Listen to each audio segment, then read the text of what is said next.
Good morning po sa bawat isa po sa atin. Alright? Pakibati po yung inyong katabi na magandang umaga. Alright? At we praise the Lord sapagkat ngayong po umagang ito ay una malamig sa loob ng church. At mag-iingat po tayo dahil I believe ay pasimula na ang summer. Alright? At we are so blessed and we are so grateful dahil sa ganitong pagkakataon ay pinagkalooban tayo ng Panginoon ng malamig na lugar, okay, para sa ating bahay-sambahan. Pero maganda rito, kahit malamig po yung lugar na ating bahay-sambahan, sana po yung pagsamba natin sa Panginoon ay mainit. Amen?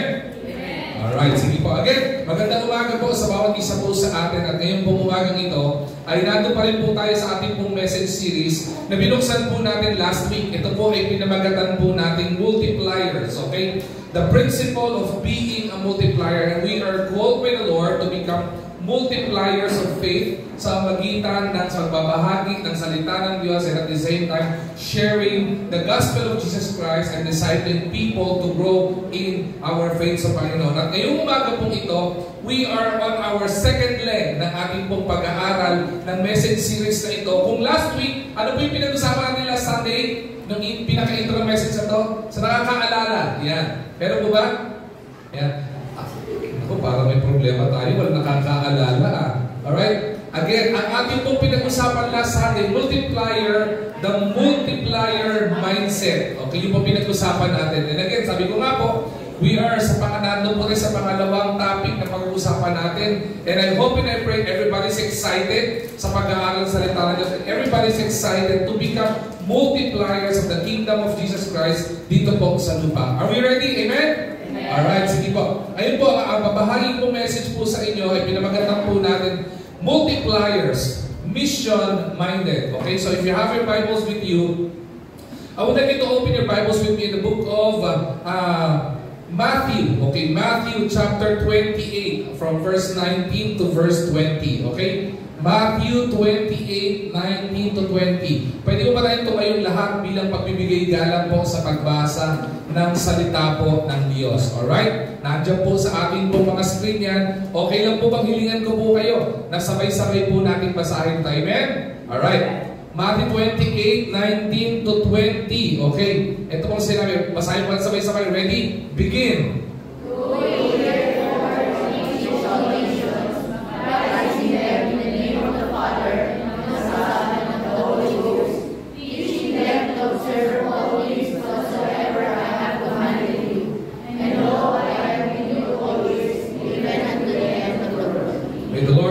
For the reading of His words, madali po tayo manalangin. Panginoon namin dakilang Diyos, we are so thankful, Panginoon, for this wonderful morning na ipinagkaloob niyo po, Panginoon, sa amin to have this wonderful privilege to offer our worship, Panginoon, sa iyo. And we are blessed, Panginoon, sapagkat ngayong umaga, alam po namin, pupunuin niyo na naman po kami, Panginoon, ng pagpapala, ng principles, ng iyong salita, Panginoon. And I pray, Lord God, as we continue to delve deeper, Panginoon, in the study of your word, specifically, Panginoon, sa title o sa message series na ito, continue to challenge us, Panginoon, to become multipliers, Panginoon, sa lupang ito. Hindi lang po, Panginoon, kami magkaroon ng multiplier mindset. Hindi lang po, Panginoon, kayo magkaroon ng desire, Panginoon, to share the gospel. Hindi lang po, Panginoon, magkaroon ng desire to disciple people, Panginoon. But may we accept, Panginoon, the challenge that you've given us, Panginoon, in the Great Commission. And that is for us to go, Panginoon. For us to share the gospel. For us to disciple. Magkaroon ng discipleship principle which is in action, Panginoon, sa buhay namin. Again, Lord God, be with us sa pag-aaral ng iyong salita. Itago niyo po ako sa iyong likuran. Ang maiyan po sa likuran ng pulpitong ito ay wala pong iba kundi salita po niyo lamang at kayo po may maluwalhati sa umagang ito sa pangalan ni Jesus. Amen and amen. Alright? Para na po tayo magsipo. Again, ito po yung ating pong pinaka-team verse ngayon po umagang ito. Matthew 28, 19 to 20. To a lot of Christians, sa mga matagal na pong Kristiyano, alam po natin kung anong ibig sabihin po nito.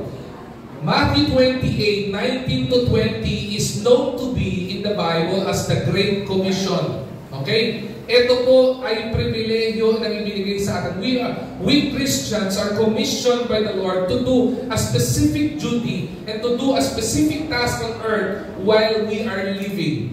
Ibinigay po sa atin ito ng Panginoon. Sabi ng Panginoon sa atin, directly from the mouth of the Lord, sabi ng Panginoon, "Go ye therefore, teach all nations, baptizing them in the name of the Father, and of the Son, and of the Holy Spirit, and of the Holy Ghost, teaching them to observe all things whatsoever I have commanded you. And lo, I am with you always, even unto the end of the world."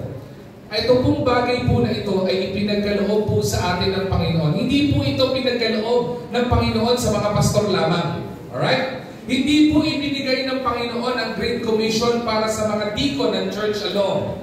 Hindi po ibinigay ng Panginoon ang Great Commission, itong pribilehyo itong gawin po ito sa mga tao may posisyon lamang po sa church. Ito po ay ipinagkaloob ng Panginoon sa lahat ng mga mananampalataya. Sa lahat ng mga nagsasabing kilala nila ang Panginoon, sa lahat po na nagsasabi na may personal na relationship sila sa Panginoon, this is a God-given privilege to do the Great Commission. Ito po yung ibinigay ng Panginoon sa atin. May ipapakita po ko sa inyo.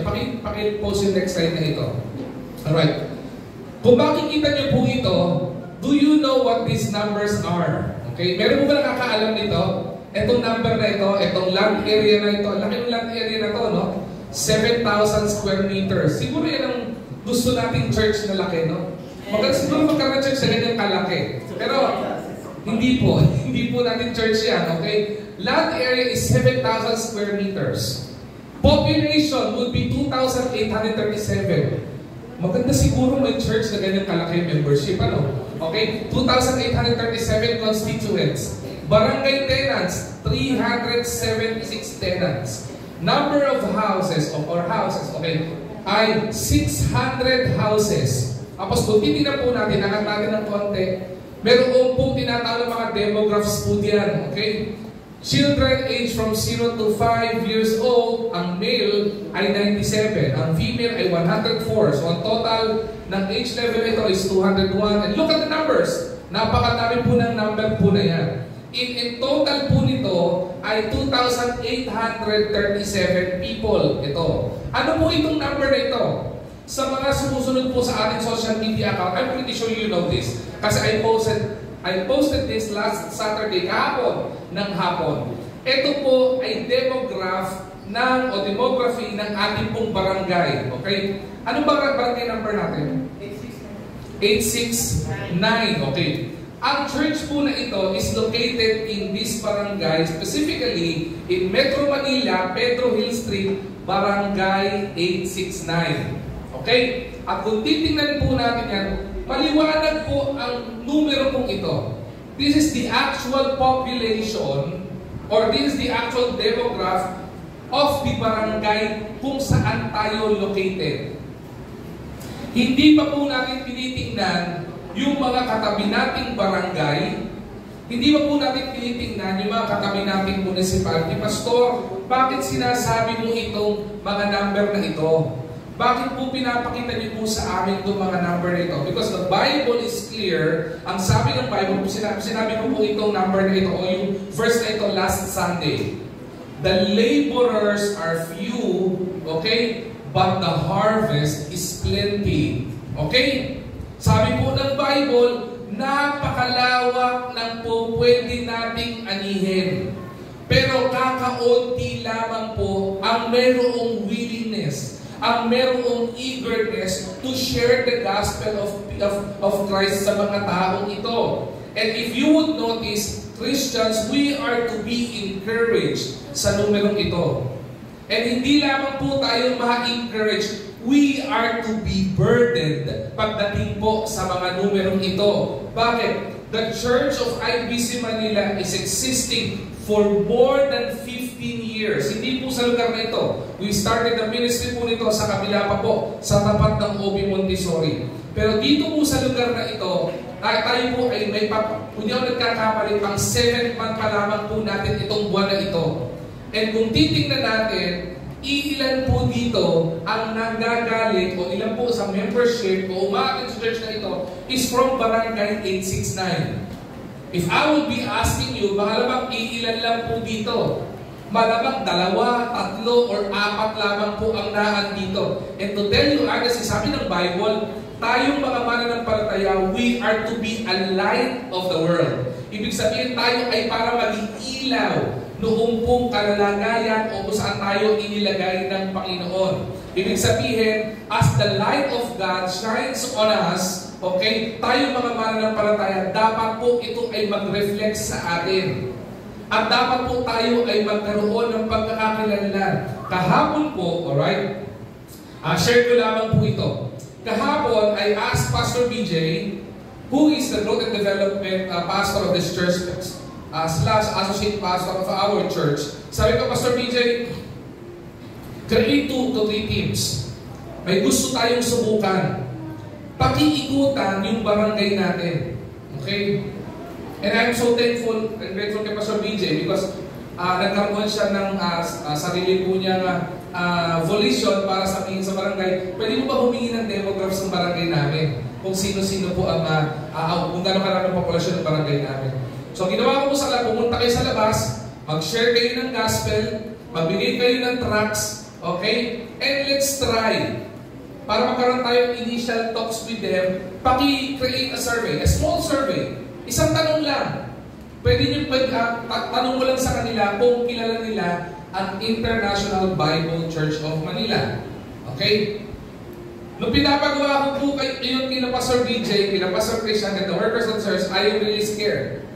Ang pinakatakot po kung sa malaman na resulta nito ay, who you? Ang sagot. Sino kayo? Or, saan yan? Anong ibig sabihin yan? And to my surprise, okay, nung nag-survey po sila doon, habang sila nag-share din ng gospel, majority po na nilapitan nila, alam po namin yan. Yan po yung church dyan sa may Pedro Hill, paglabas po dito. Tinuturo pa nila. So, bilang pastor, okay, at tayo bilang church, we are to be encouraged na tayo ay makilala sa lugar na ito. Bilang isang church, bilang isang kapulungan. Bakit po? Is our goal to become popular in the barangay where we are located? Hindi po. Pero kaya po tayo dapat ma-encourage at tayo po ay dapat magalak na tayo po ay nakikilala. Ibig sabihin po, mayroong ginagawa yung church po na ito sa pagbabahagi ng salita ng Diyos. We are not here in this place para magpakilala kung sino tayo. We are here in this place para ipakilala si Kristo sa paligid natin. Alright? Sabi po ng first na binasa po natin last Sunday, kung nandito po kayo last Sunday, and if you missed the message last Sunday, please, you can go back to our YouTube channel. Pwede niyo pong pakinggan. Para po yung mga verses, yung mga notes po doon po, pwede niyo pong mapakinggan. Isa pong verse na binanggit ko po doon will be found in John. Ang sabi po doon, if I'm not mistaken, John or Luke, yung sinabi po doon, hindi po araw-araw ay may liwanag. Aabot din po ang araw na tayo ay didilim at mawawalan tayo ng pagkakataon to do the work of the Father and the work of God in sharing the gospel. Hindi po sa araw-araw ng pagkakataon ay po pwede tayo makapag-share ng gospel. Ibig sabihin, if we will be given an opportunity to share the gospel and make disciples for Christ, we are to do it. Okay? Dahil may mga pagkakataon, pag nawala na ng pagkakataon at pinagbawal na yung mag-share, what are we going to do? Diba? Paano na yung mga kaluluwang ligtas? At sabi ng Bible, hindi po ito para gawin bukas, o sa kata, o sa pangalawa, next week, o sa ilang araw pang nakalilipas pa. Ang sabi ng Panginoon, ngayon. Diba? As in now. Kaya kung titingnan po natin, before I dig deep doon po sa 3 punto na gusto ko pong i-share sa inyo, for us to be encouraged, to be a mission-minded multipliers of Jesus Christ. Tingnan po natin to. I'm really fascinated with this guy. His name is Hudson Taylor. Okay, Hudson Taylor lived from 1832 to 1905. Pastor, sino po yung si Hudson Taylor? Meron po siyang sinabi. One of the famous quote that was given by Hudson Taylor, okay, is this: the Great Commission, which is Matthew 28:19 to 20. All right, in teaching, sharing the gospel, and making disciples. Sabi ni Hudson Taylor, the Great Commission is not an option to be considered, it is a command to obey. Ulitin ko po ang ganda po nito. The Great Commission is not an option to be considered, It is a command to obey. Ibig sabihin, nung binitawan po pala ng Panginoon, okay, ang Matthew 28:19-20, nung ibinigay po ng Panginoon yung Great Commission for us to share the gospel of Jesus Christ, to disciple people, to teach people about the word of the Lord, to teach people on how to live as Christ-centered life, with a Christ-centered life. Ang ibig sabihin po ito po yung binigay po sa atin, hindi po ito option. Hindi po ito sinabi sa mga mananampalataya na okay na gawin mo, okay na hindi mo gawin. This is a direct command from the Lord. Kaya ipakibalik sa verse. Kaya ang sabi po dun sa verse, sa Matthew 28:19-20, go ye therefore. Diba? Hindi po sinabi dito, go ye therefore if you have time. Hindi po sinabi ng go ye, diba?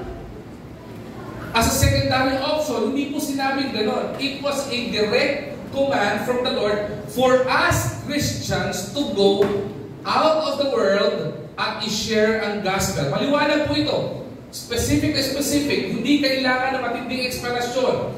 Anong sinabi ng Panginoon to go? Go ye therefore. Ang gagawin natin, teach. Kailangan po natin magturo. Teaching is about sharing the gospel of Jesus Christ. Ibahagi mo yung magandang balita. Alright?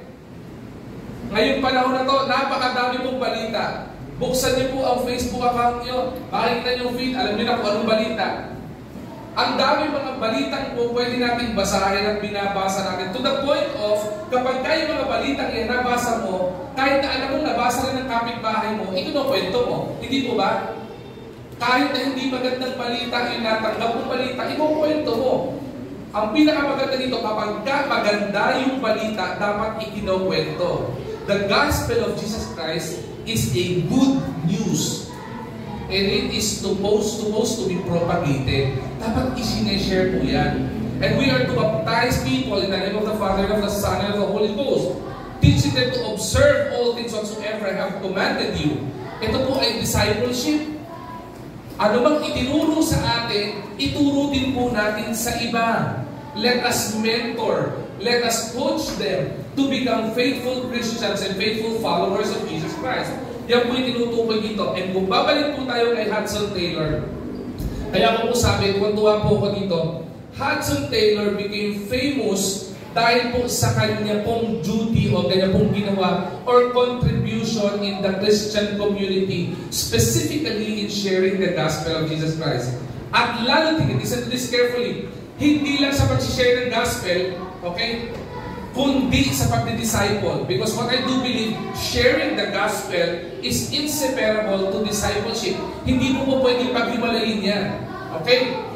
Kaya, pakilala ko po mo sa si Hudson Taylor. Hudson Taylor, okay, was a founder of mission o Christian mission in China. Okay? Kung kayo i-imagine niyo po, nakakita naman po siguro naman lahat ng globe map, no?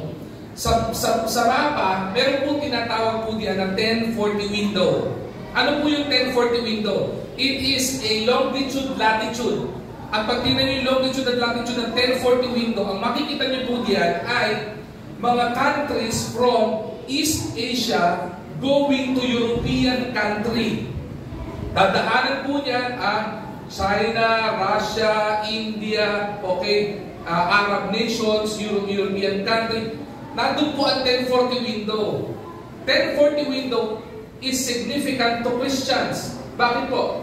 Kasi po, sa loob po ng 1040 window, bawal po ang salita po ng Diyos. Ibig sabihin, these are nations who are not recognizing that Jesus Christ is Lord or our Savior.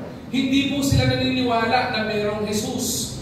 Hindi po sila naniniwala na may tagapagligtas. Hindi po sila naniniwala kay God. Hindi po sila naniniwala kay Yahweh. Okay? Now, naiintindihan po natin, dapat po nating maunawaan na lahat po ng tao ay kailangan ng salita ng Diyos. So, Hudson Taylor was burdened by the Lord. As a Christian, he was burdened by the Lord na maging missionary to China. Kung saan, bawal ang Bible, bawal mag-share ng gospel, and for all you know, it's a communist country. Bawal po ito. Hindi po inaalaw po doon. Hindi po katulad nito, pagka Sunday, meron kong gantong kaluwag na Christian gathering. Hindi po ganon. So ginawa ni Hudson Taylor, okay, pumunta po siya doon. What's fascinating with Hudson Taylor, apart from being a missionary, ang ginawa po niya, in-embrace po ni Hudson Taylor yung culture. When I say Hudson Taylor embraced the culture, he studied the language, he studied about the interest of these people, pinag-aralan nila kung paano gumagalaw yung kultura, ano yung mahalaga, ano yung hindi, ano yung importante, ano yung hindi importante, ano yung hilig kainin, ano yung hindi pa pwedeng kainin. Pinag-aralan kung maigi po nito ni Hudson Taylor down to their language. Kaya po si Hudson Taylor became fluent when speaking about Chinese language, whatever language na meron sila. And he is tireless in preaching the gospel to China, irregardless of the threat sa katawan po niya. Okay? Paliwanag ko po sa inyo kung gaano po kadelikado po ito. We have a missionary whose name, we have a Chinese, actually, ano po siya tatawagin? Chinese-American, because it's already an American citizen. He was a Chinese, okay, missionary to China. His name is Dr. Hong Yang. Okay? Nung nag-preach po siya sa mother church po natin, I would remember his testimony. Sabi niya kay Pastor James, if you want, I can bring you to China. Sabi ni Pastor James, how can you bring me to China? You are bound for coming into China for 5 years during that time. Bakit siya binan? Okay? Dahil po nag-share siya ng gospel. Bigyan ko muna ng background muna yung Dr. Hong Yang. Yung Dr. Hong Yang po isang full-blooded Chinese. Ang ginawa niya, sa kanila, nagkaroon po siya ng interest sa salita ng Diyos. Okay? So pagka po pala magbabasa ka ng Bible, dahil nga bawal, magpapaalam sila sa government na magbabasa siya noon. Dahil meron po mga missionary, most probably mga bunga ni Hudson Taylor, okay, na-fascinate siya, nagkaroon siya ng curiosity when it comes to the Word of the Lord, which is the Bible. Ang ginawa po niya, ano ba yung Bible na yan? So nagpaalam sila sa parang pinaka-supervisor na police officer o sa sundalo ng lugar nila na nagbabantay ng library para sabihin, pwede po ba magbasa ng Bible? I asked permission to read the Bible. So sabi nung nagbabantay na officer, sabi niya, why are you going to read the Bible? Sabi niya, I'm just fascinated because I believe it's a literature. Sabi niya, so pinagbigyan po siya because the course of Dr. Hong Yang during that time is about literature. Guess what? Sa library, wala po siya sa mga regular bookshelves. So sabi niya, balik siya doon, wala po yung wala yung Bible doon. Sabi niya, go in the basement, doon mo makikita. So sa library nila categorize yan, fiction, non-fiction, di ba? Merong tipong stories, whatever, iba-iba yan. Medical o law books, whatever. Pagharap sa naghahanap siya, wala siya makita gano'n. Nakakategorize sa basement eh. Guess what? Saan niya nahanap yung Bible? It was tagged doon sa basement, nakakalat na yung Bible sa santabi, sulok, inaalikabok, at nakalagay siya, pornographic material. Ganun kabawal sa kanila ang Bible. Tinagpa nila as pornographic material yung Bible nila. So sabi na, nakita niya, inaalikabok. So bumalik siya, hinaram niya. Sabi ng officer, I will be giving you, listen to this carefully, I will be giving you 3 months only to read the Bible. So sobrang interest niya, binasa niya. And he was so fascinated, reading from Genesis down to Revelation. Natuwa siya sa mga stories, natuwa siya sa mga lessons, natuwa siya sa mga life lessons na natututunan niya doon. Sabi niya, sandali, hindi po pwedeng, after 3 months, isusoli ko na to. Pero alam niya, babawiin sa kanya pag hindi niya sinoli yun. So what he did, nagtulong siya sa isang kwarto, binasa niya yung Bible, at ang ginawa niya, for 3 months, wala siyang ginawa kung hindi kabisaduhin yung Bible from Genesis down to Revelation verbatim. Ang lupit nitong tao na to. Pag tinanong mo, parang magtanong ka ng verse, kahit random, bibitawan niya sa'yo verbatim. Bakit? Sabi niya, bakit mo ginawa yun? Because I do believe The government can take away the physical book on my hand, but the word of the Lord that I memorized in my head, they cannot confiscate it. They would confiscate my life for them to get the Bible teachings on my head. Kinabisado niya po ito. Now, going back to Hudson Taylor, ganun po kabawal dito. Ganun po kabawal sa lugar na ito ang salita ng Diyos. And one testimony, listen to this carefully. One testimony of Dr. Hong Yan, after po niyang mag-migrate sa Amerika, okay, sabi niya, praise the Lord. Kaya sabi niya, pagdating ko nung papaalam na ako, gagawin ako scholar sa Amerika, nagkamali yung basa nung officer na magbibigay sa kanya ng permit. Sabi niya, anong course ang kukunin mo sa Amerika? Ang nilagay niya, Bachelors of Theology. O, dahil doktor ang sulat niya, ang basa nung mga officer doon, Bachelor of Technology. Sabi niya, praise the Lord, nagkamali sila ng basa. Kasi kung hindi siya napayagan. Now, he's a US citizen. Every time, pabalik-balik na sa China, mag-share ng gospel, lalabas siya ulit kasi hindi na siya Chinese national. Papasok-pasok siya. Now, meron po siya mga sinusuportahan ng missionaries. Meron po isang missionary doon na nahuli ng share ng gospel. It was prohibited to share the gospel of Jesus Christ. A pastor, di ba? With seriousness, isinare niya yung salita ng Diyos. Alam mo yung ginawa sa pastor? Nilagay sa plaza, itinali yung kamay, nakabuka. Kwento po niya to nakatali. Tapos bawat kamay o bawat part ng kamay niya nakatali sa kabayo. Ito nakatali sa isang kabayo. Ito nakatali sa isang kabayo. Ito nakatali sa isang kabayo. Nakabuka.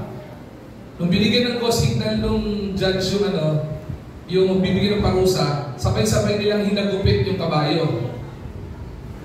Sabi ko, what happened? Of course, matindi horsepower ng kabayo, nagkahiwa-hiwala yung katawan ng tao sa plaza in public. Okay? Kaya kahit po doon, takot mag-share ng gospel.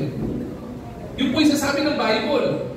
Hindi po araw-araw may pagkakataon to share the gospel kasi ito, madilim ang lugar na to para mag-share ng gospel. It is not allowed. Now, there is also one pastor who shared the gospel again. May mga hindi huminto. Malamang may mga bunga ni Hudson Taylor na talagang burden to share the gospel and disciple people. Sabi niya, nag-share pa rin. Ibang pastor na po ito i-execute naman po ito sa pamagitan ng silya elektrika. Okay? So bago i-execute yung pastor na silya elektrika, tinorture, binasa, inulunod. Isipin niyo na lahat ng pagtotorture, ginagawa doon sa pastor.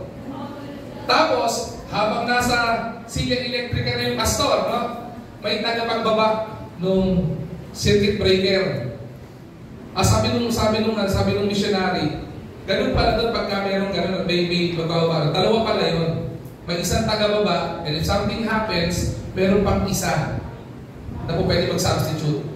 So, tinorture. Anong nangyari po?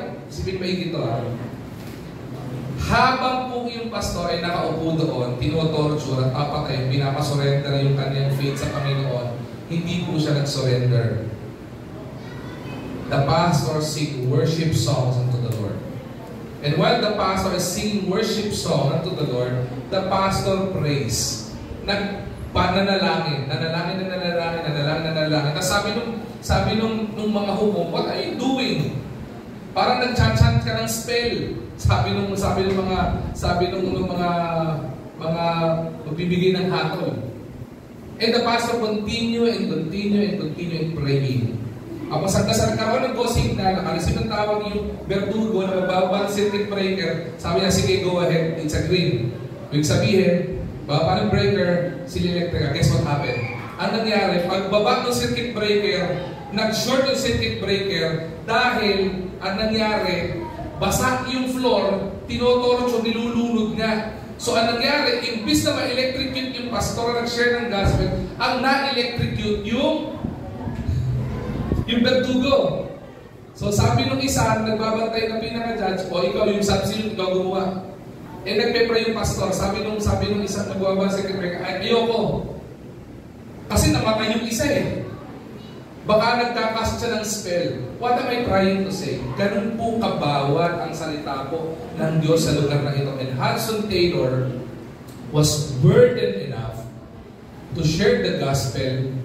Nag-stay siya all throughout his life, sharing the gospel in the place kung saan bawal ang salita ng Diyos, making disciples and making followers of Jesus Christ. And up to now, maniwala po kayo sa hindi, kahit i-google nyo po ito, a lot of churches now Christian churches is now being established in China. And praise be to the Lord. Bakit po? Kasi nagkakaroon na po. Meron po kaming kaibigan. Sabi ng kaibigan namin, matagal ko na pong young people ito sa IBC Mandaluyong before. Sabi niya, Kuya, totoo sa China ngayon, po pwede na mag-share ng gospel. Pero hindi po pwede yung katulad na ganito, may gathering na small groups, katulad ginagawa natin, bawal yun. Sabi niya po pwede, pero kailangan bulungan lang kayo. At huwag kang magiging ano. Sabi niya, may mga nagbabaptize na nga rin po doon eh. Inaalaw na rin po ang churches. And to tell you honestly, one thing na ginagawa ng Panginoon sa lugar na iyon ay pag ang isang church na start, maniwala po kayo may mga churches, kahit tingnan niyo po ito, may mga churches doon ng Christian churches, binabagsak, ginigiba. Nangyayari po talaga yun. At sabi ng Dr. Hong yan, ang kwento po niya, ang nangyari dyan, meron ng mga officials ng government na Christian na rin. But they need to abide doon sa kanilang batas. So gagawin nila, dahil Christian sila, sabihin ng Pastor, in 5 years, yung church na tinayo natin na yan, nakaalarma na yan. Ibig sabihin, itutumba yan.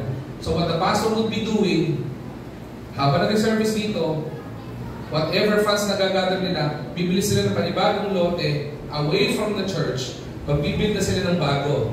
Kaya the moment na ibagsak yung church na ito, gibain ito, meron silang church. Isipin niyo yun kung gaano kahirap at bawal sa kanilang bagay niyo. Imagine the resources na meron. Paano sila nakapag-build ng gano'n? Only because of the faithfulness of the Christian during that time.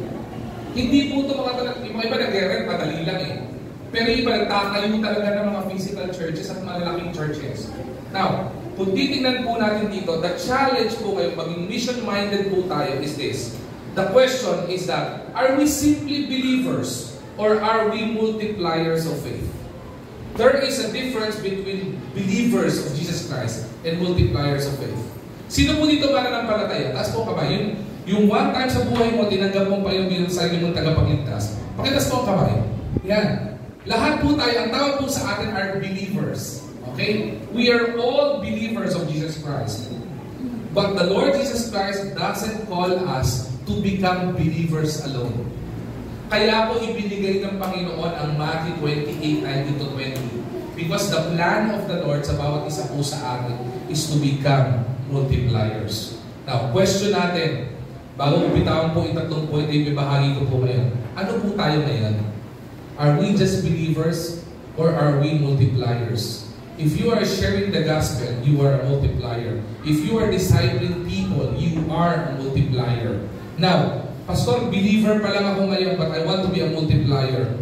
This message is for us. Tatlong bagay po gusto ko pong i-share po sa inyo. Una po, na makita po natin, a mission-minded person or a mission-minded multipliers of faith is purpose in the mandate. Ano pong ibig sabihin po nito? Sabi po ng Matthew 28:19, Jesus says, okay, go ye therefore. It is a direct command from the Lord. It is a divine commandment. It is a divine directive from the Lord. As sinabi sa atin, mga mananampalataya, mga believers ni Jesus Christ, go. It is not an option. It is direct command. It is a directive from the Lord. As followers of Christ, we are called by the Lord to step out and share the gospel and make disciples of Jesus Christ.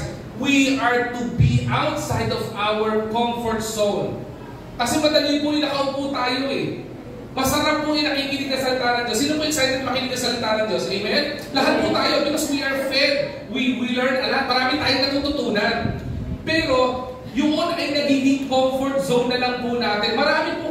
If I will be checking yung YouTube channel po natin, many times yung pong Matthew 20, the Great Commission was preached in the back of this pulpit. There will be a lot of pastors who stand at the back of this pulpit to challenge us believers to share the gospel, to make disciples. Pero dahil marami mga mananampalataya, comfort zone na lang po natin, wala tayong ginawa kundi i-absorb yung teaching. Pakinggan yung teaching. Ang ganda ng teaching, nakaka-encourage, nakakatuwa naman yung illustration na kunento ni Pastor, nakakahamon naman yung story ni Hudson Taylor, nakakahamon naman, nakakaiyak naman yung story na ibinahagi ni Dr. Hong Yang. Yes, natutuwa po tayo doon, but nangyayari sa atin, we become complacent doon sa ating comfort zone. Nandun lang tayo, nakikinig. But the word of the Lord, ang sabi ng Panginoon, go ye therefore. A mission-minded believer recognize sharing Christ is the primary purpose of the body of Christ. It is not passive. It is active. Ibig sabihin ng passive, wala kang ginagawa, absorb mo lang. Pag active, meron kang ginagawa. Sharing the gospel is making the world know that Christ is Lord.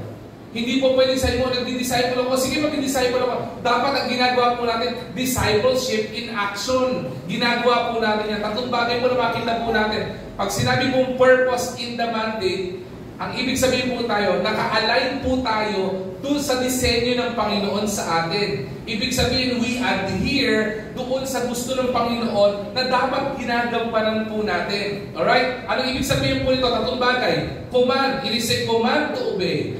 Jesus gave a clear mission. Maliwanag po yung mission ng Panginoon. Hindi po ito secret mission. Hindi po ito top secret mission. It is a revealed mission of the Lord. At sabi ng Panginoon, go. Simple. Ano gagawin ko, Pastor? Sabi ng Panginoon, go. Anong gagawin ko? Sabi ng Panginoon, teach. Share the gospel. Make disciples. It is a direct command from the Lord. Sumunod po. It is a commission to fulfill. Ibig sabihin, this is not a suggestion, but a divine mandate. Hindi po ito suggestion. Hindi po sinasabi ng Panginoon, anak, baka naman.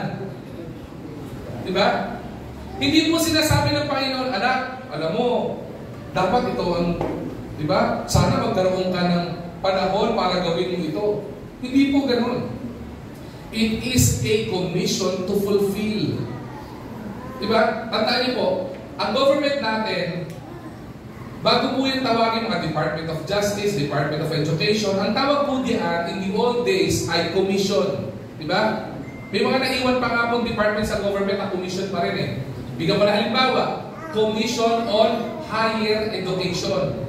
At lahat po ng mga commission ay mayroong tinatawag na commissioner. Tama? Sila yung tagapamahala. Sila yung tagagalaw doon sa bagay na yun. Ito po, pag mabinigyan po ng direktiba ng Presidente ng Pilipinas, yung mga itinalaga, kunyari, sabihin, Pastor BJ, itinatalaga ka para maging head ng Commission on Higher Education. Hindi po pwedeng hindi niya gampanan po yun. Ibig sabihin, ganun din po sa atin. It is a commission to fulfill. God gave us the command to obey. Nasabi na pa yung, go ye therefore and teach the gospel. Preach the gospel. Disciple. Make disciples for Jesus Christ. Ibinigay po iyon. Hindi po option iyon. Christians, kung tunay tayong mananampalataya, if we are true believers, sharing the gospel is not an option. Making disciples para maging malapit sa Panginoon, matapat sa Panginoon, it is not an option. It is a commission to fulfill. And last, it is a commitment to the call. Every believer is called by the Lord to share the gospel. Ang maganda po dito, I would like to focus sa salitang call. Alam niyo po ba ang ganda po ng salitang call? When you are called by somebody who is powerful, nakakatuwa po iyon. If I would be receiving a call from my loved ones, okay, matutuwa po ako doon. But if I would be receiving a call from a higher power to do a specific task, napakaganda po doon. Bakit? Kasi pagka tinawag ka, ibig sabihin, yung tumawag sa'yo, may nakitang bagay na kakayanan mo, kaya ka tinatawag. Gamitin ko po yung kaninang ginamit ko example. Again, kunyari po, si Pastor BJ, he was called by the President of the Philippines to handle the Commission on Higher Education. Nung tinawag po siya, it was a call. Tinawag po siya doon. Bakit po? Kasi, most probably, may nakita po sa kanya yung presidente na qualification na fit siya to do that specific task.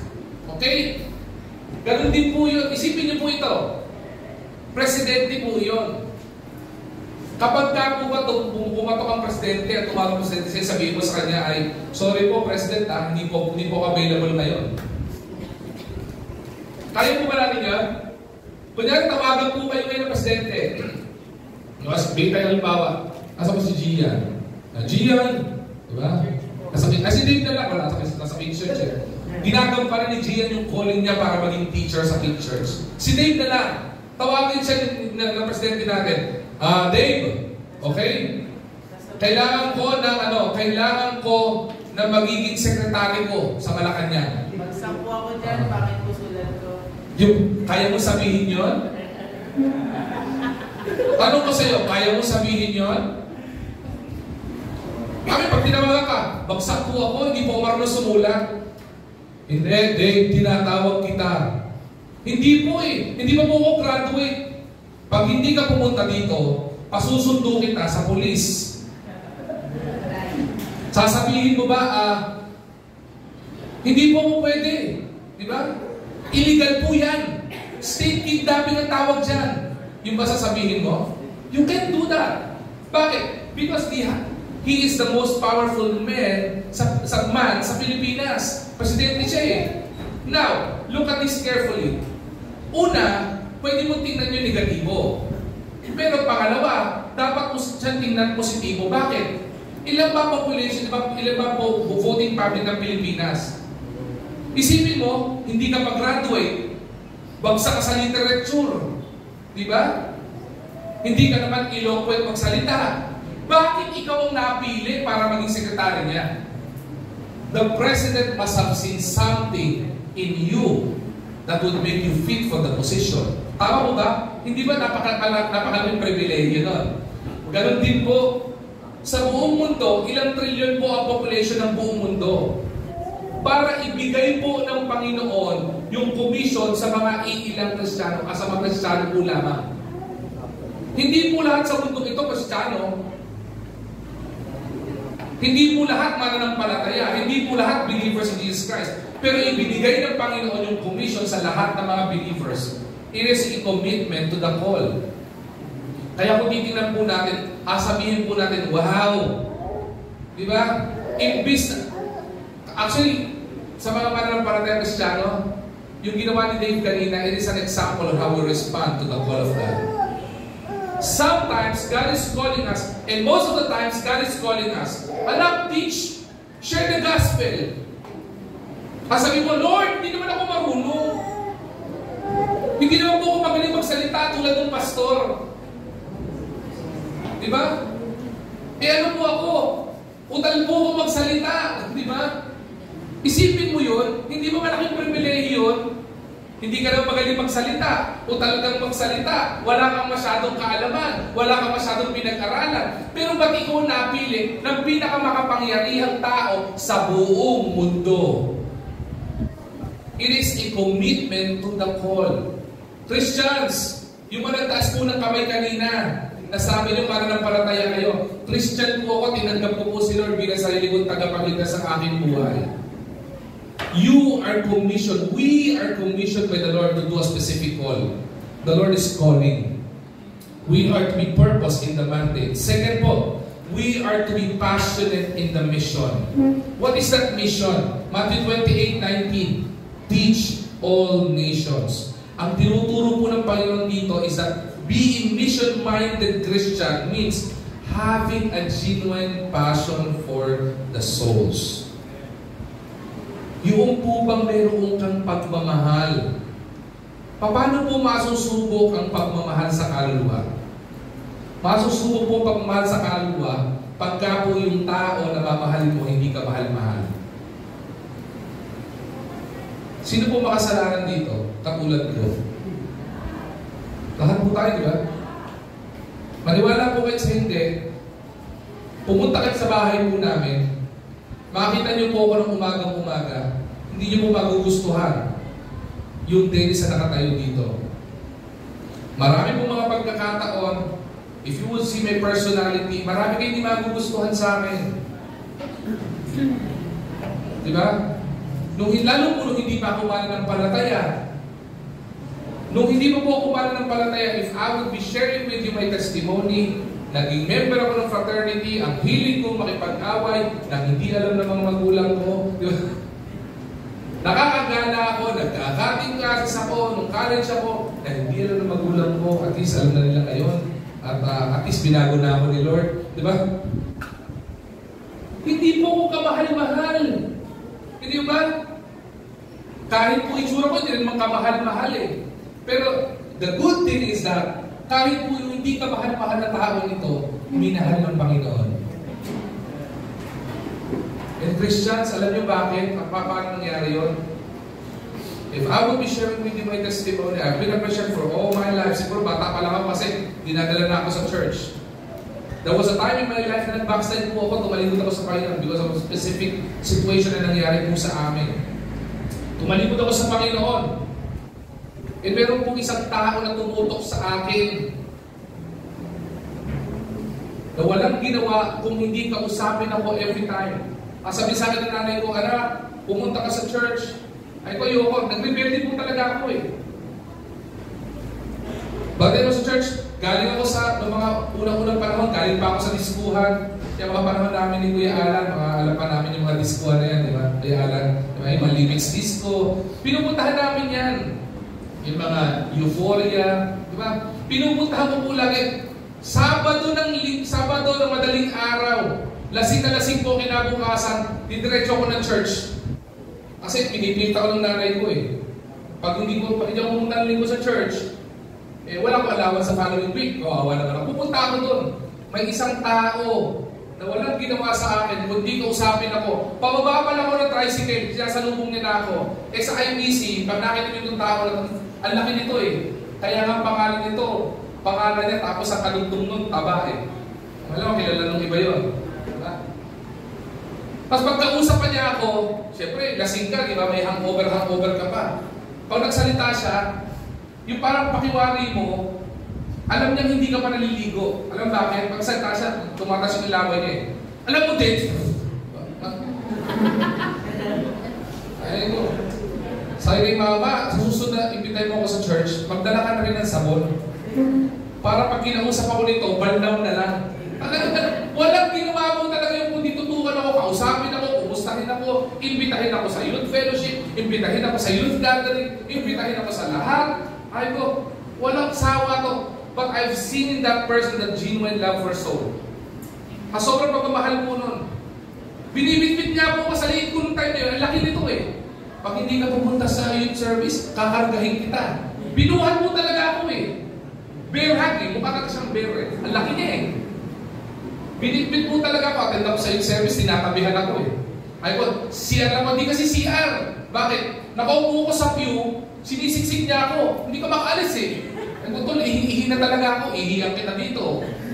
O sige, samahan kita. Huwag na. Diba? Genuine love for soul. Ano ibig sabihin po nito? Evangelism is not just about introducing someone to Christ. It is also discipling them to grow in faith. You know what? I really appreciate that person. Kahit nawala na siya sa IBC, I really appreciate that person. Kasi sabi ko, kung hindi nagkaroon ng tao na ito ng pag-ibig sa akin, sumuko na ito more than 20 years ago, malamang hindi po ako naging pastor eh. Malamang gangster ako, malamang muna sa anak ko, malamang adik ako, malamang mamatay tao, whatever, I don't know. Pero praise be to the Lord, merong isang tao na merong pong tapat na pagmamahal sa kaluluwa na ayaw niya yung kaluluwa na yung mapahamak. Siya yung isang ginamit ng Panginoon, hindi para makakilala kay Lord, para manumbalik ko kay Lord. That person discipled me. O, ang iniwasan ko na sa pag-disciple sa akin, yung magsalita na pinaliligo ako yung kausap ko ng laway. Yun ang iniwasan ko. Pero tuwan-tuwa po ako kasi every time, he will be sharing the gospel to me, every time, he will be encouraging me. Bakit po? Ang tao ito ay merong heart for souls. Yung mission-minded believer is burdened for the lost.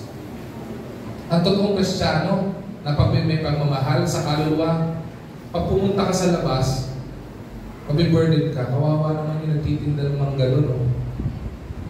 Nakakilala na kaya siya kay Jesus Christ? Nakakatuwa yung nagbebenta dito, yung gumagawa dito ng mga speakers sa TV. Na-share na ba natin ang gospel yun? Yesterday, I asked our youth pastor, Pastor Christian, Pastor BJ, and their team, they went out and survey, nag-share ng gospel. Tinan niyo po yung post ko, pinost ko po sa front page natin. And I'm so blessed, kasi nakita ko po sila, I've seen Joseph, okay, nag-share ng gospel, diba? Kahit matanda, sinishare ng gospel, mayroon pong heart para sa kaluluwa.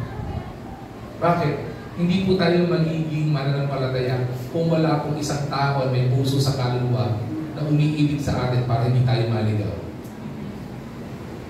I'm pretty sure, kung tatanungin niyo sarili niyo, sino nag-share ng gospel sa inyo? Sabi niyo, malamang pastor nag-share sa inyo, malamang young people nag-share sa inyo, malamang sa isang youth gathering kayo nakakilala sa Panginoon, malamang sa isang crusade kayo nakakilala sa Panginoon, but there is one person na merong heart for your soul na umiibig sa iyo. Maliban kay Jesus Christ, may ginamit ang Panginoon na mananampalataya, na mission-minded in sharing the gospel para makakilala ka. Sunod, a hunger for discipleship. Evangelism doesn't end with salvation, but continues in discipleship. Pagka tayo po mananampalataya, hindi po porkit Kristiyano ka na, your Christian life stops there. Kapag ka po tayo nakakilala sa Panginoon, nagsisimula pa lamang po yung journey po natin bilang isang mananampalataya. Paano po? Discipleship. Christian, kung Christian ka, paano ka naging mananampalataya? Paano ka tumibay? Paano ka naging ministry head? Paano ka nagkaroon ng ministry? Paano ka nabaptize? Paano ka nag-grow in faith? Paano kapag kami pinagdadaanan ang problema, paano mo nalalagpasan yan sa magitan ng biyaya ng Panginoon? Maniwala ka sa hindi, marami pong mga nauna sa atin sa pananampalataya. Marami pong mga pastor na may nauna din po sa kanilang mga pastor na magagaling, na nagturo sa mga pastor, kaya sila naging magaling na pastor din. Marami po mga mananampalataya na pag tingnan mo, ang tibay-tibay ng faith nila, nakakatuwa naman sila, kahit na pinagdadaan ng problema, sobrang tapat pa rin sa Panginoon. Kahit na mayroong mga pagsubok, tapat pa rin sa Panginoon. Alam niyo bakit? Meron po kasi nagturo at nag-mentor sa kanila ng tamang Christian living para manatiling matapat sa Panginoon kahit na pinagdadaanan. Ang tawag po, discipleship. Diba? Ang discipleship, ito yung tuturo, tipong alam mo, may potential ka. Ang plano ng Panginoon sa iyo, ito ang plano ng Panginoon sa iyo. Pwede kang gamitin ng Panginoon to share the gospel. Pwede kang maging part ng music niya. Ang galing mong kumanta. Bakit hindi mo gamitin sa Panginoon yan? Discipleship. Hunger for discipleship. Mahirap po ba discipleship? Hindi. It's about teaching. There are different modes of teaching. Unang part ng teaching, theoretical. Ituro mo by the book. Ito lesson, point number 1, point number 2, point number 3. Ito gawin mo. Ito hindi mo dapat gawin. Theoretical. Pwede po theoretical discipleship. Pero meron po isang mas effective po doon. Alam niyo po kung ano? Teaching by example. Paano gagawin yun? Kunyari po may Bible study ako. Sasama ako ng isang disciple ko na hindi pang naroon mag-Bible study. Sasabihin ko sa kanya, sama ka sa akin. Ako lang ang gagawa. Ako mag-opening prayer, ako mag-preach, ako mag-adal discipleship lesson or Bible study lesson. Then uwi na kami. Then kausapin ko siya, anong tingin mo? Ano nangyari? Okay ba? Okay ba yung nangyari sa atin? Ano ba feedback mo? Maliwanag ba yung preaching ng gospel? Maliwanag ba yung Bible study? Diba? Gusto ba next time ko na mag-pray? Pastor, hindi ko marunong. O sige, next time tayo ulit. Ang ginagawa doon, practical discipleship. Sinasama mo. Hanggang sa eventually, natututo na siya. Pastor, sige po, kaya ko na mag-opening prayer. Kaya ko na mag-closing prayer. Hanggang sa susunod, magugulat ka, marunong na siya na ma-handle ng Bible study. Bakit? Practical discipleship. Again, ginamit example po last Sunday po ito. Pastor BJ, being one of my disciple, praise the Lord, na pribileyo ng Panginoon, na gamitin naman ng Panginoon para mag-disciple kay Pastor BJ. Hindi, pag tinanong Pastor BJ before, takot po siya may pag-usap sa mga taong may sinabi. When I say may sinabi, police officer, businessman, whoever. Ako po, wala po akong takot makipag-usap doon. Noong una, takot din po ako makipag-usap. Pero may nag-disciple po sa akin on how to deal with these people. On how to talk to them, on how to share the gospel, and how to disciple them. Sabi pa sa BJ, sama ka sa akin, may meeting ako sa isang businessman, samahan mo ko. Siya pa pinag-handle ko ng meeting, hindi. Mag-observe ka lang doon. Makikain ka lang, makikape ka lang, okay na yun. And one way or the other, nagulat na lang ako. After a while, sabi ko, ikaw na mag-handle ng Bible study sa Rusi. Siya na nag-handle. Yung businessman na natin disciple po, personally, siya na po nakakasama ngayon. Unknowingly, nawala na yung takot niya. Before, sabi ko sa akin, punta ka na pulis ka, mag-handle ng Bible study doon. Ayaw yan. Paano ginawa? Nagpagawin mo, sama ka sa akin. Meet natin si General ganito, meet natin si ganito. Hanggang eventually, wala na ako doon, kaya niya nang gawin. Anong ginawa po natin? Practical discipleship. And up to this very point in time, marami mo kami session, Pastor, ano po gagawin ko dito? And even I myself, I even go back to my pastor, Pastor, ano po gagawin ko dito? Hindi ko po alam to eh. Ang tawag po ng practical discipleship, hunger for discipleship. At ang pinakamaganda po dito, sa being passionate in the mission, in making disciple, and sharing the gospel, we have to have a habit of multiplication. A true disciples make disciples who makes disciples. Puro disciple, ano? Ang totoong disipulo ng Panginoon, gumagawa ng disipulo na magdidisipulo ulit. Bakit? What we believe in Ephesians chapter 4, every believers are disciples and followers of Christ. Amen? Amen? Amen. Now, if we are disciples of Jesus Christ, we are also called to disciple people to become followers of Jesus Christ. Panghuli po, nababahagi ko po sa inyo, and this will be the last.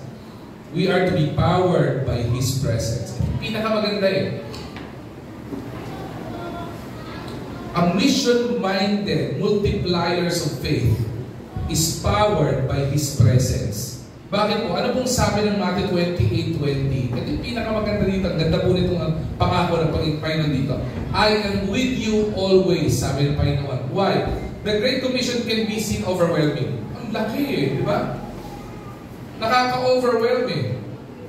Kuya Doy, pakibalik yung numbers kanina. Yung numbers ng barangay natin.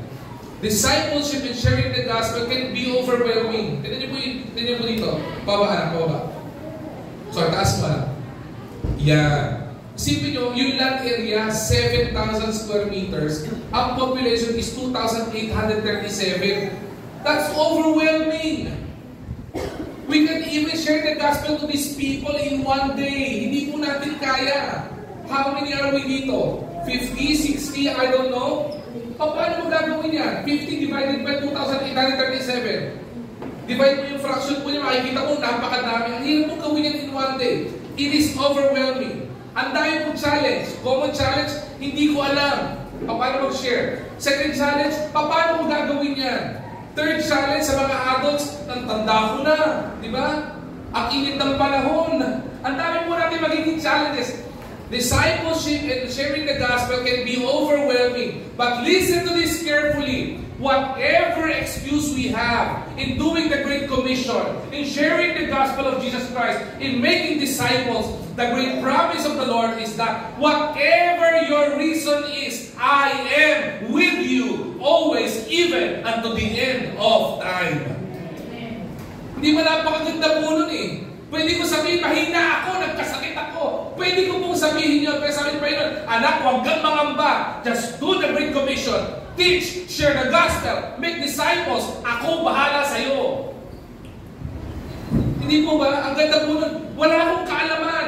Just like Moses, sabi ni Moses, sabi pa yung kay Moses, I have commanded you, ilabas mo ang mga Israelites from the bondage of the Egyptians. Ang dami ng reasons eh. Hindi ako marunong magsalita, wala akong kakayanan, wala akong ganito, mahina ako. Ano ginawa ng Panginoon? Lahat ng excuse niya, sinamahan siya ng Panginoon. Di ba? Hanggang tatawid sila. Di ba? Ng Red Sea, ano sabi niya? Panginoon, paano po kami tatawid dito? Another excuse. Nakangamba po lahat ng tao na mga anak niya, ginawa ng Panginoon, itaas mo yung tungkod mo. At ang ginawa ng Panginoon, walang excuse. Sinamahan sila ng Panginoon, hinati ng Panginoon ng dagat, pinatawid po sila doon. When they are being followed by Pharaoh, anong reason nila? Takot na takot yung mga tao. Ang sabi, dito ba kayo mamatay sa disyerto? Ano ginawa ng Panginoon? Nagpadala ang Panginoon ng pillars of fire para hindi po makatawid yung mga tao ni Pharaoh. Di ba? Ganun din po sa atin. Ano ang reason mo? Ano po ang excuse natin for us not to share the gospel of Christ? Ano po ang reason natin o reasons natin for us not to make disciples for Jesus Christ? Because of our health, because of our lack of our resources, lack of our time, lack ng kung ano man, mga lack ng lacking sa atin. Pero sabi ng Panginoon, anak, do not worry. I am with you always, even unto the end of days. Sasamahan kita. Ano pong ibig sabihin po nito? We are powered by His presence. Every time we will go out and share the gospel. Baka po kasi tanggihan niya ako. Sabi ng Panginoon, I will be with you. Panginoon, o Pastor, ano pong sasabihin ko? Sabi ng Panginoon, I am with you. Ano pong isi-share ko? Paano ko isi-share yung gospel? I am with you. Matanda na po ako, baka magkasakit po ako. I am with you. Diba? Mainit ang panahon, baka pumastroke ako. I am with you. Si Moses na, pinadala ng pillars of cloud para may payong sila. Habang naglakas sa disyerto, ikaw pa kaya? Diba? Wala po kong pera para pampakape, hindi mo kailangan pagkapihin. Share ka ng kasabihin ka lang ng tracts. Share the good news. Good news is free. Ano pong sinasabi ng Panginoon dito? We are powered by His presence means it is a divine empowerment by the Lord. We do not go alone. The Holy Spirit equips us. You ask yung mga young people natin, mga workers sa nilubas kahapon, nakakatuwa po sila. A lot of people have been shared by the word of the Lord. May mga nakausap po sila doon. Iba doon, center na po natin. Nakakapagbukas na po tayo mga center doon. Iba po doon, nag-i-inquire. Saan po ba yung church? Paano po ba makakapunta dyan? Paano po ba makaka-attend dyan? It is a divine empowerment by the Lord. Ibinigay po ng Panginoon yun. Kung ano yung hindi mo kaya, huwag mong pagsabihin na, huwag mong gawin excuse sa Panginoon yan. Kasi sa Panginoon, lahat posible.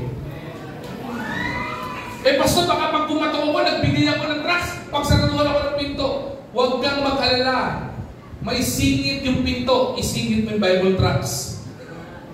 Di ba? Paano mo ako kakatok dito? Puro gated yung bahay para mag-share ng gospel. Baka mahabol ako sa aso. Huwag kang magdala. Huwag kang mag-alala. May aso din yung pastor mo. Dalhin mo. Pag hinabol ka ng aso, pahabol mo kay Jacob. Litong aso na ako yung papahabol. Mahal ko yan eh. Okay? Divine empowerment na sinasabi po doon. Binibigyan ka ng kapangyarihan Panginoon. Sumunod, dependence on Christ ang tinuturo sa atin. Our confidence comes from His presence. Kaya po tayo dapat mag-share ng gospel because our confidence, inaasa po lang sa kakayanan natin. Ito lang po, alam ko, ito si-share ko. Okay, pero gagawin mo, bago mag-share ng gospel, di ba, mag-pray ka muna. Before you sow the seed, you pray. Lord, dependent po ako sa iyo. Sana po, Panginoon, yung mga kakatukin po namin pinto na share ng gospel, maging bukas po yung pinto nila. Sana po, maging bukas din po yung tenga nila sa magandang balita mo.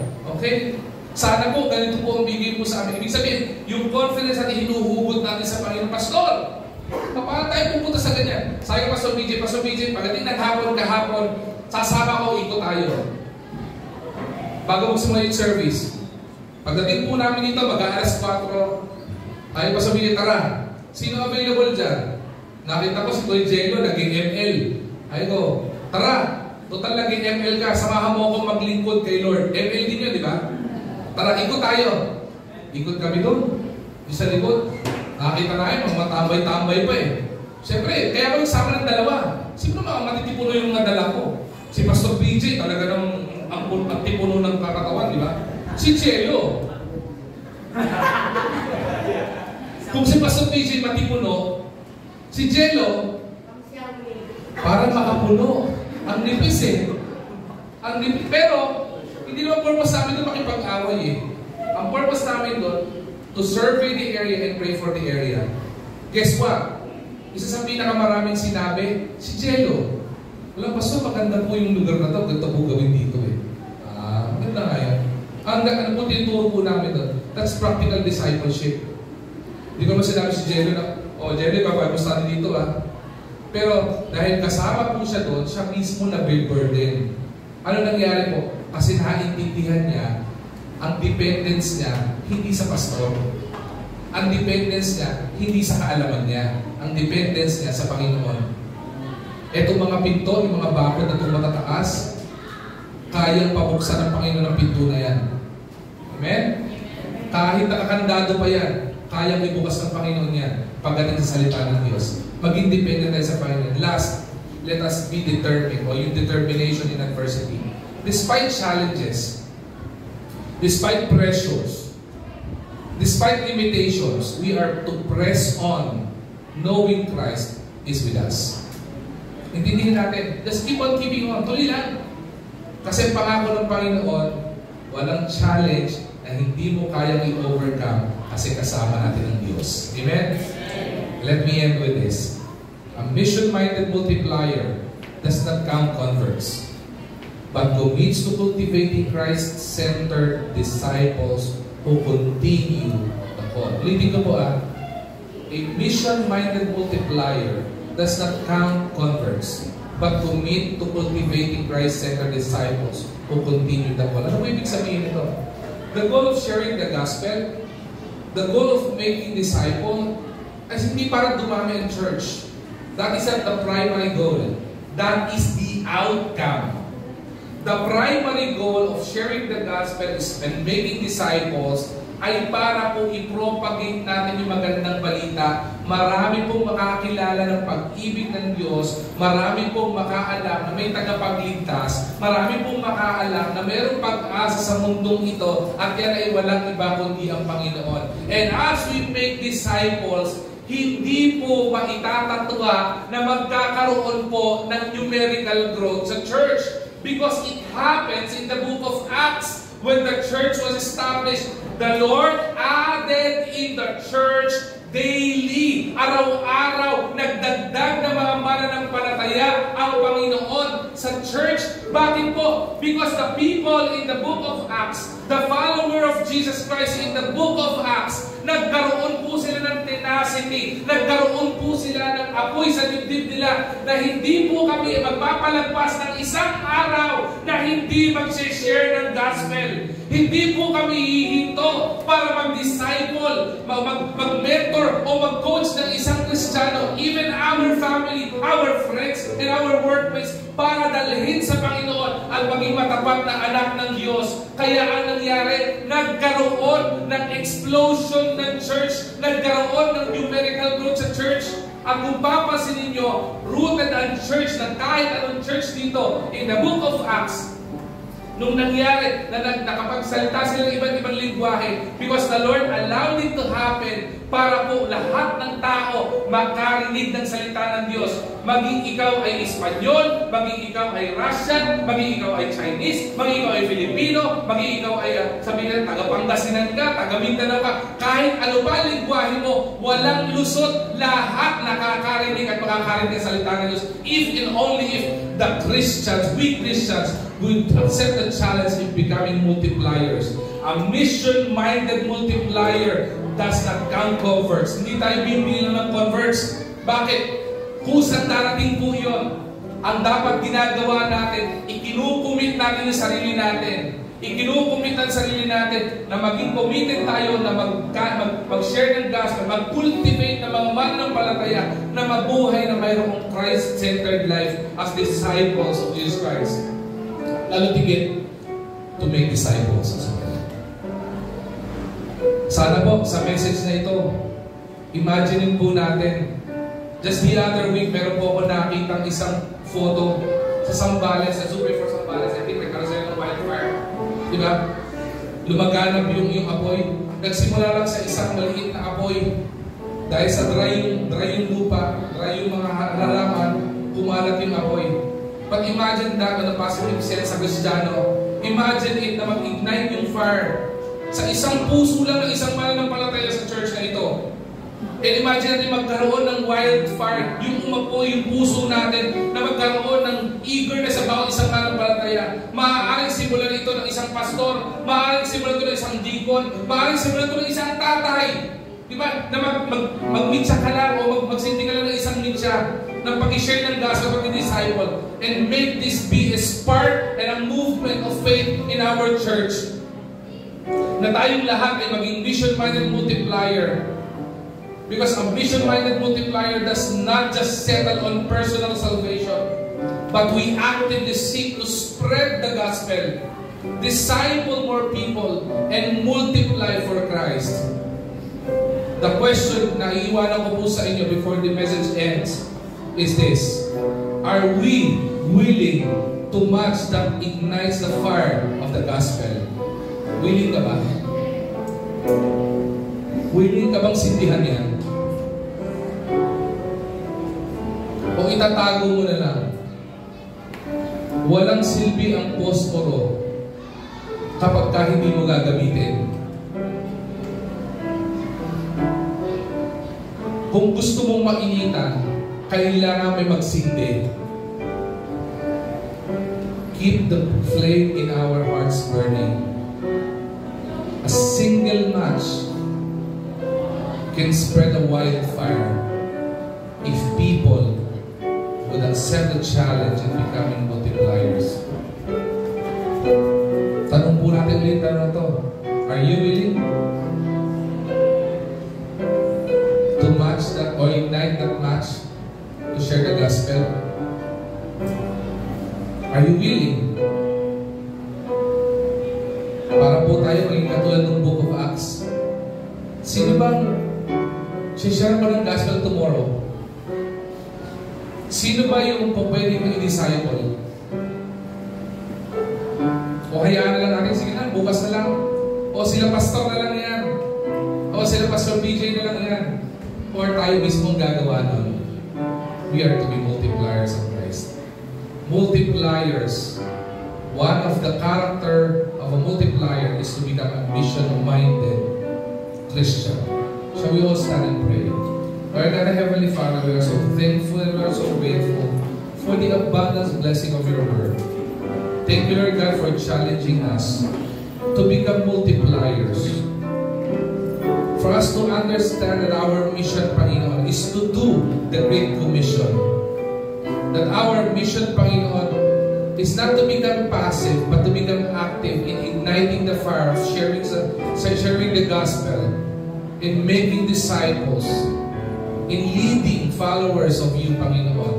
Kasama naming lalagaw sa aming pananampalataya in this journey, dakilang Diyos. Lord, I pray na gawin niyo nga po, Panginoon, bawat miyembro, Panginoon, ng IBC Manila to become mission-minded, Panginoon. Na magkaroon kami ng apoy, magkaroon po kami ng eagerness, magkaroon kami, Panginoon, ng katuwaan kapag ka po, Panginoon, umaabot kami ng kaluluwa at nagbabahagi kami ng gandang balita. At lalo tigit, Panginoon, may the discipleship culture, Panginoon, be ignited in this church. We start the discipleship at home, sa mga kaibigan namin, sa workplace, Panginoon, sa mga classmate namin, Panginoon, and to the people around us, Panginoon. Lord, maraming excuses, maraming mga challenges, but Lord, we thank you for your promise because we know you empower us. You're always with us, Panginoon. And there is no impossible things na hindi mo kaya gawing posible, Panginoon. Even, Panginoon, mga tao mag-reject ng gospel mo, hindi imposible na palambutin mo ang kanilang puso sa pagitan ng iyong biyaya, Panginoon. Again, Lord God, continue to challenge us. Hamunin niyo ng patuloy, Panginoon. Sa itang ito, Panginoon. Just let me pray. Amen and amen. Alright?